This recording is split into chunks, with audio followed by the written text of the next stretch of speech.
Donc ce triptyque droit d'auteur, fiscalité et aussi régulation du marché, au moyen du prix unique notamment, mais c'est vraiment le message que nous portons en permanence au niveau européen. Nous avons signé d'ailleurs un manifeste européen des organismes, des fédérations européennes des auteurs, des libraires, des éditeurs. Et là, d'ailleurs, on vient de faire aussi un communiqué en France.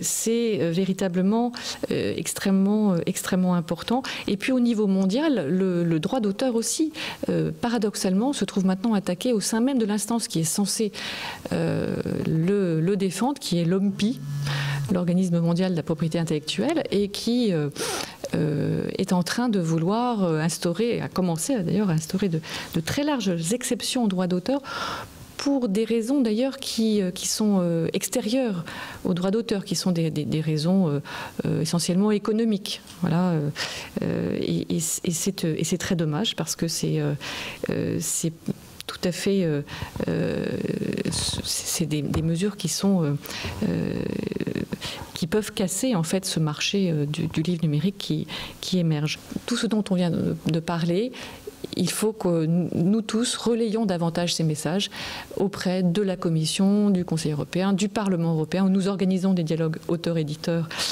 avec de plus en plus de succès, pour expliquer que le secteur du livre, qui est discret en général, qui ne s'exprime pas, eh bien, c'est quand même la pierre angulaire de nos sociétés. C'est au moyen de la lecture et des livres qu'on peut partager les connaissances, qu'on peut exercer notre citoyenneté, et ne les bradons pas.